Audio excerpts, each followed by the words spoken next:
Babylon FM. Hey you, every single one of you, beautiful, you're beautiful, so are we. Well, not as much as you, but it's all good. In October, everybody looks better, so we are happy to be starting the first day of this month with a special interview, Zayn. I'm really happy about this. I'm very excited, very privileged, very honored. Yeah, we've been waiting for a while right now, but of course he's been busy because he's starting a new job. You know, whenever you start a new job, Zayn, it's like scary, bro. It is. Like, you don't know what to expect, like, you know, where to go, what to do, but like, thank God he has a good team here. Shout outs to Kak Zakaria and the rest of the team at the French Consulate. Please give a warm welcome to Erbil's newest French Consul General. It is Olivier Decottignies. Thank you very much, Noor. Did I say your name right? You said it perfectly, and you're probably the first person to do so. So Really? my warm congratulations. Okay, Decottignies. Absolutely. There you go, Noor. Welcome to the show, Olivier. Well, thank you very much, Noor. I'm very happy to be here with you, and very happy to be with Babylon for my maiden radio appearance here in Kurdistan. Well, it's a pleasure to have you here, and you know, the French consulate is a very historic consulate here in Erbil because it has been probably the most active consulate in our city since establishment, right? Since 2003's war. So it's a big deal now for you to come here and take this position. First of all, just tell us, how do you feel? How you been in this past couple months as you take everything in? Well, I've been pretty busy. You know, when you get to the new position, first you need to get known to the authorities of the region, and they've been extremely kind in receiving me. And now that I've seen not all the officials, but a great deal of them, I am turning more and more to Erbil life and Kurdistan life. So let's try to get to know you, Olivier. First thing that we noticed right away, and first thing that everybody noticed about you, is you're young as heck, man. How old are you? I'm 37. Oh my God! Swear to God, I thought he was like in his 20s. I'm like, how are they gonna give this big responsibility for this 22-year-old? He doesn't have experience. You're 37 years old. That's impressive. Turned 37 a few months ago, yes. What's your secret to looking so young and so good? Well, I'm evading the sun. There you go.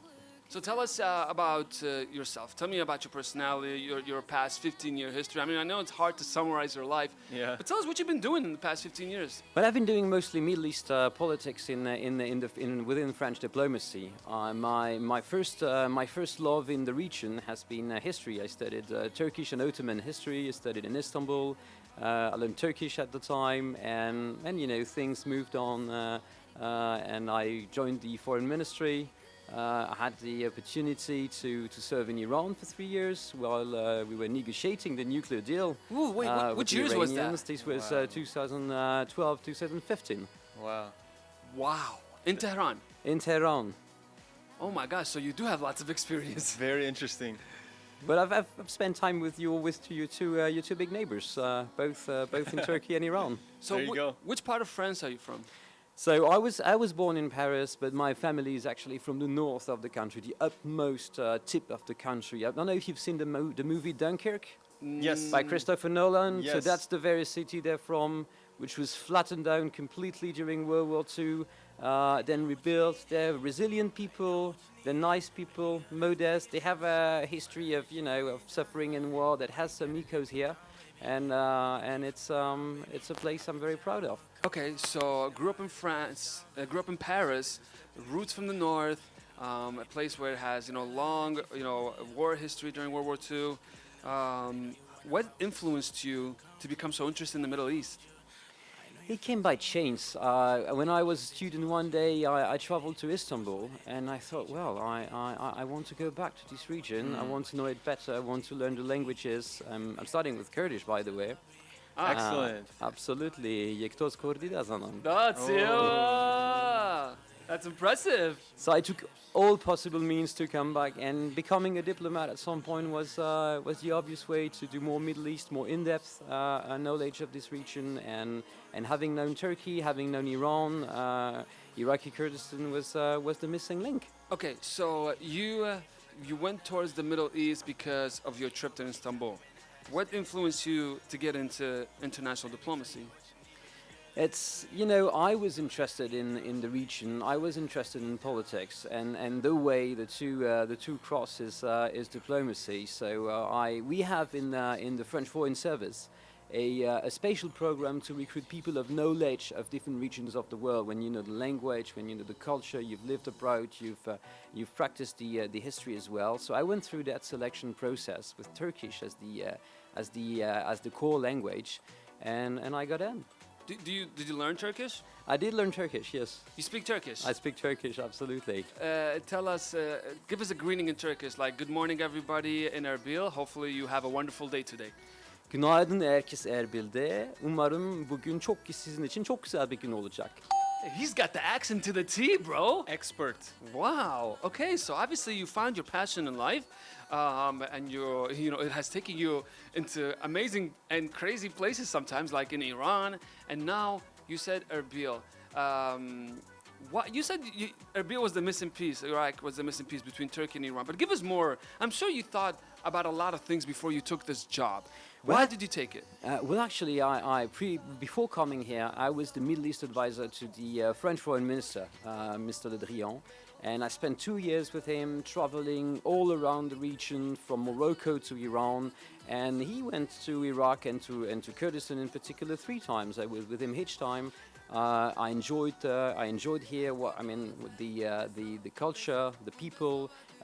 It's a damnly interesting place in the region as well, and he cares a lot about it himself, and he was kind enough to trust me to represent our country with the region. Was he the guy who hired you? He's the one who. He's the guy who hired me, and he's the guy who sent me here. Well, hold on a second though.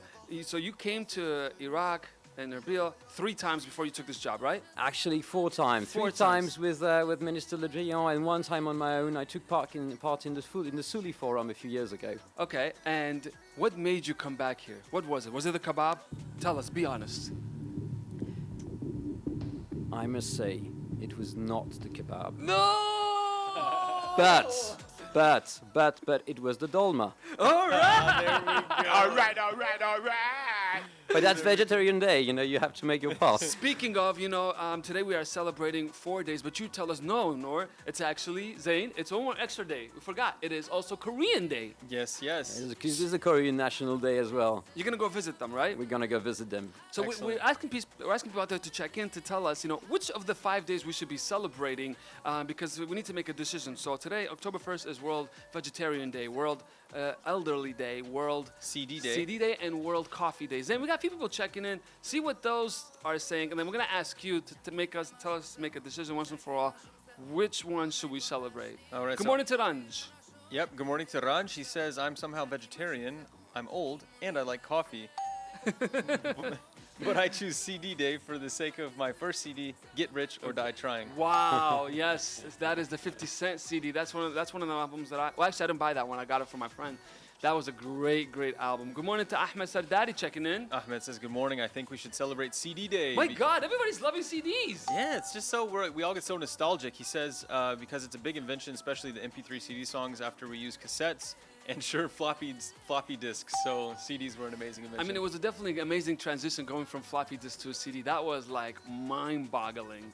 Like, it was a big transition. But of course, when we went from CD to a MP3 player and having them on the phone, I think it's good to forget the CD. I don't know. I don't feel nostalgic about CDs, even though I love the 90s. So we're going to rest the decision on our wonderful guest, Mr. Olivier. Which one should we choose to celebrate on October 1st here in Kurdistan? Again, it was Coffee Day, Vegetarian Day, Older People Day, and CD Day. Forget about the Korean Day, because that will force you to choose Korean Day. But out of the 4, which one would you choose? Well, coffee I'm trying to quit, so I won't choose coffee. CD Day and Old People Day, there are increasing commonalities between the two with time passing by. So I think I'll choose Vegetarian Day for today. All right, okay. There we go. Tell us, let's try to get to know about your hobbies and your habits. What do you like to do with your life when you're not working? I like to read. I like to read history. That's an old habit of mine. And there's something I used to do in France, which is quite a weird hobby, I should say. I used metal detectors to go in the countryside, get into the field, and try to find old pieces of metals, old coins. We have Roman coins, we have Greek coins, we have all kind of old monarchic coins in France. So that was kind of, amateur archaeology that I would do as a hobby. So you have a collection? I have a collection. Where's the collection at? The collection's at my mom's house. Okay. Safe place. Oh, she's quite a good warden, yes. Yeah. Okay, and in terms of food-wise, give us your taste. Because you said you want a quick coffee. That's crazy for a French person to say. But what do you like to consume? Well, I like tea. I like, in terms of food, I think my favorite food here in Kurdistan is dolma, and you have so many different kinds of those. Yeah. All right. And apart from that, I'm open to all suggestions. Interesting. So how much of the local food have you tried here? You mentioned dolma, but is there anything else that you've got a chance Well, to have? I have tried the real original Kurdish chicken. You know, not the one from the village. Yeah. Okay. And the Kurdish cockerel as well. Okay. So that's a bad choice for vegetarian day, but that's a delicious set though. Yeah, definitely. Yeah, that is definitely. Have you committed to 2 years or 3 years now? What's the deal now?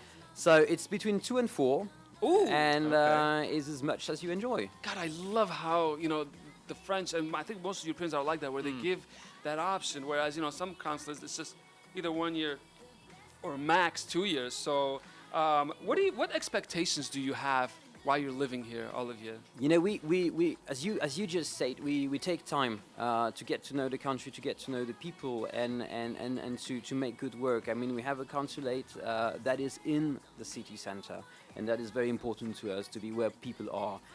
We spend not 1 year, but 2 years, 3 years, 4 years in order to build a strong network of people we can work with. It's, as you mentioned, this consulate has been very active throughout years. This is something I want to keep going. There's a lot to do in the field of the economy. We're having the Erbil International Yes. Fair right now. It's a big event for Erbil and for the whole Iraqi market overall. We have 21 French companies participating, Wow. a French pavilion. Yesterday I welcomed the Kurdistan region's prime minister to the French pavilion.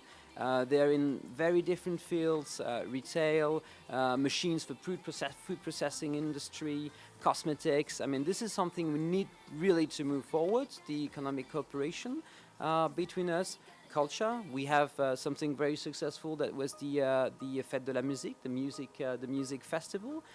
In partners with Babylon Media. In partners with Babylon All right, Media, all right, all absolutely. right. But there's a lot to do with the archaeological work that French archaeologists are doing here in Kurdistan. We need to increase language cooperation. There's a great French language department in Salahuddin University whom we work with. We offer language courses. I mean, it's all over the place. There's no limit to the issues that we can address together. If you guys are just joining us, this is the new French Consul of Erbil, and we're so happy to have him, Olivier Decottignies. No, he is not 22 years old, despite the way he looks. So he's a very experienced veteran, actually, experienced in Iran and in Turkey, and he is very excited. Obviously, he looks like optimistic to take in this new role. So let's talk about work, because you have a big responsibility right now as the CG. So you talked a little bit about the international fair that's happening. You got yourself busy right away, right off the bat with some things. And we were talking with Zakaria the other day. Told us about how you got this farm initiative going on. What's happening exactly? Was it farm, or was it was like you talked a little bit about the 21 French companies that are coming for the economic fair. What's going on? What are we looking to see happening with this new deal or this new program that's gonna be initiated soon? Well, we have a program that's been signed in the field of upper education and research with the Kurdistan regional government. It was concluded a fortnight ago. It is about shared support for Kurdish students and Kurdish researchers as well. The costs are shared between the Kurdistan regional government and the French government to help them pursue their studies, pursue their research with French institutions, and build strong networks between the two scientific communities. So this is a big deal because, first of all, it's not just it's real cooperation, it's real partnership. It's not just Right. France supporting local institutions. It's the two governments working together to build a network that we can use then to have scientific cooperation in the long run. These are people that will keep going in the field of science and in the field of research for quite a while. And this is something that will help consolidate our relation for the decades to come. So that I believe it's very important. Wonderful. So is this the first time? I'm not too sure, but is it the first time you've been a consul general? It's the first time I've been a consul general. I was a political advisor to the minister before Right, you that. mentioned, yeah. I was in Washington as well. Okay. When I was the Middle East person at the embassy. Okay. During the presidential campaign in the U.S. and the first few months of the Trump administration. Uh-huh. And before that, I was Tehran. So lots of Middle East. But my first posting as a consul, and as a consul general, your primary responsibility is French citizens abroad. Right. We have a few hundred French citizens here in Kurdistan. We love all of them. They love you as well, and Yeah. so there are quite a lot of your listeners among them. We try to get them involved in the show and on our radio here by having them a special show of their own. We have no control over this. We don't even know what they're saying. The French touch. I'm sure you've heard. I don't know if you've heard of it or not, but Be careful with that. yeah. So they manage it. They come. They do their shows. They bring their guests in there, and we try to get to know the French community. But there are amazing people among them. You know, there's a gentleman who came to Kurdistan 1 week after Mosul fell to Daesh. He didn't go. He didn't flee. He stayed and he opened 5 hypermarkets. Wow. So that's a show of trust in this region, of trust in the security of this region and in the future of this region. And these are not the wine sipping expats. I mean, they're doing hard work. So between Turkey, all your experience there, your really incredible experience with the Iran nuclear deal, what are you expecting, like, as a big achievement or a big goal for you here in the KRG? It's as a consul, it's not the big political goal, but the big horizon to us is the visit of President Macron. Okay. This is something we'll be working on very, very Wow. hard. We're working on already on it. It's a landmark visit. It's a head of state coming to Iraq, and obviously when he comes to Iraq, he will make a stop in Kurdistan. This is an important Excellent. part of the visit. Excellent. And it's the follow-up to the visit of President Echevin to Paris in July. I mean, it's not common for a head of state to come to this region. But we have a special relationship with Kurdistan, and when President Echevin was in Paris, we flew the Kurdistan flag as well. That's something we only do for 2 autonomous regions in the world. Okay. One is Kurdistan, and the other one is Quebec. And Quebec, they're the French of the Americas. Yeah. They're our blood brothers. So this Right. is very significant. This relationship. We're that also we blood have. brothers in a certain way. Well, the blood that was shed in the fight against Daesh, absolutely. For sure. What challenges do you think you're gonna have in these 2 years? I mean, I know you're gonna have a lot of success already because you have already, again, such a strong team, and everything is in places for another great consul general run here. But what do you think you're gonna have? What difficulties you're gonna have? You're not gonna have ISIS difficulties. I'm hoping not. But what do you expect? What do you anticipate? 2020, 2021, 2022. Well, there'll be a lot of politics between Erbil and Baghdad in particular. The region overall, the Middle East, is not doing particularly well. And one of the concerns we have, as the French government, is to preserve Iraq and to preserve Kurdistan from the heat waves of these regional tensions. Right. But when it comes to my job here in Erbil proper, I mean, Kurdistan is extremely diverse. This is both a delight and a challenge. You need to reach out to different places, different regions, different political groups, different cultural sensibilities, and this would be what my goal. I mean, the capital of the region is in Erbil, but the action of the consulate should be everywhere. I like Definitely.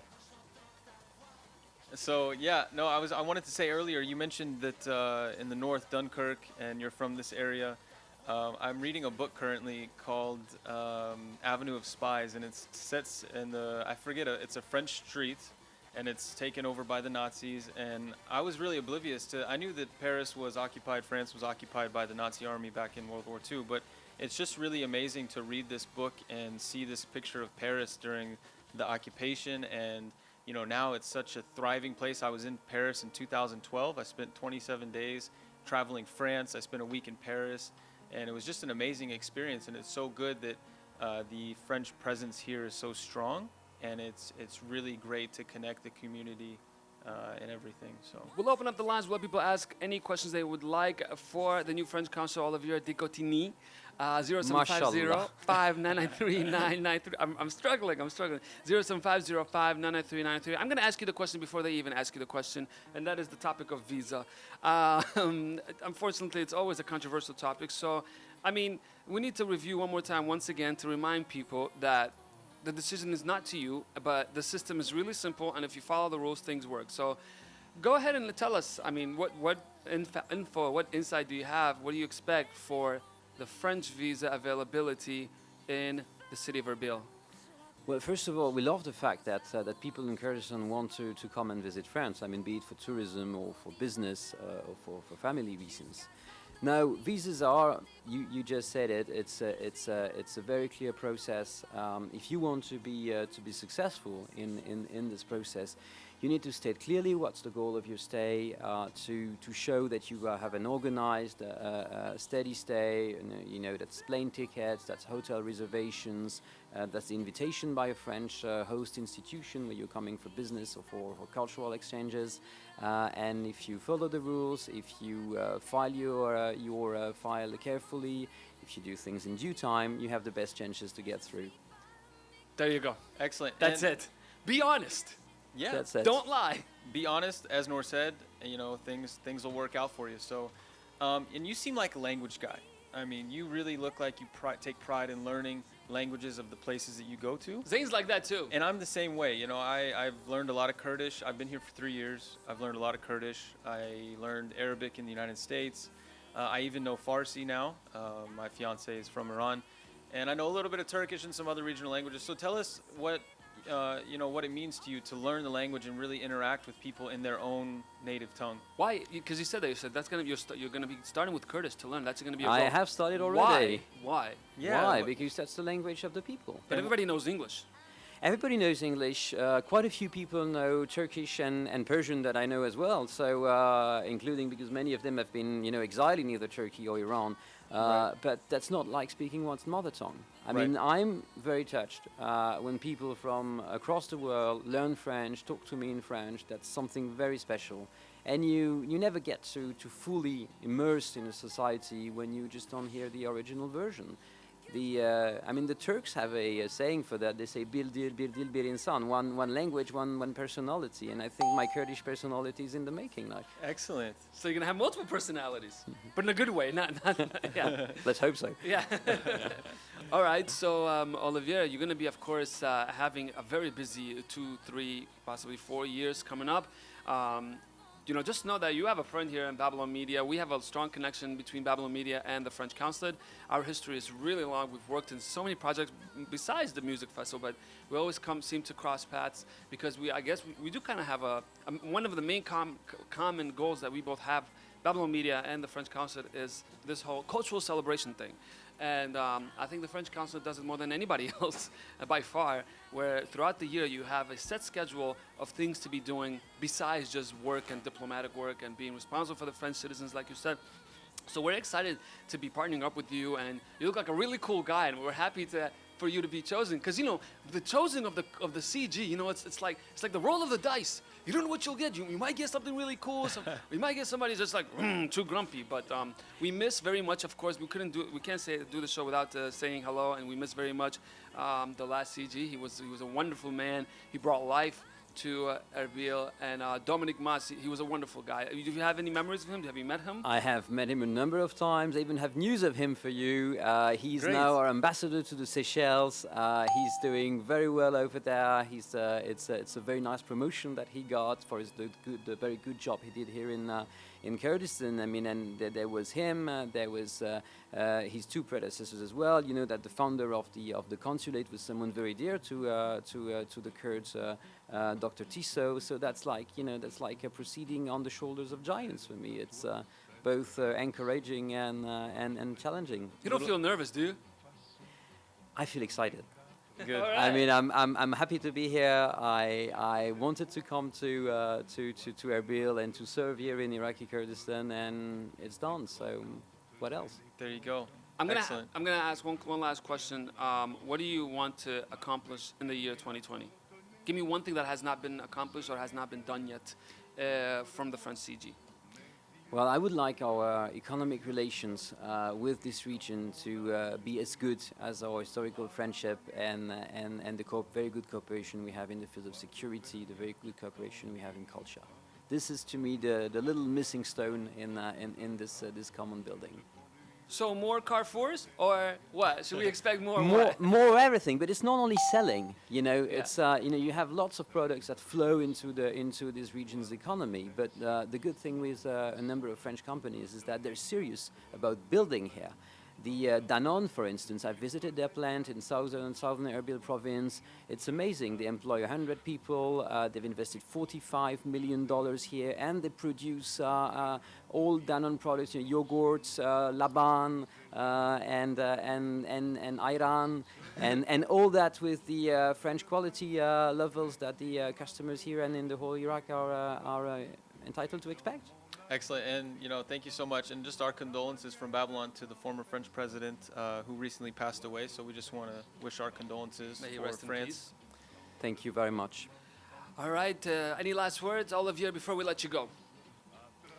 Well, I think the Khwa Hafiz is the good word. There we go. Khwa Hafiz. Ladies and gentlemen, it is the new French Consul General Erbil. Celebrate. It is Olivier Decottignies. Thank you so much, Olivier. Thank you, Noor. Thank you, Zain. Thank you. Thank you very much.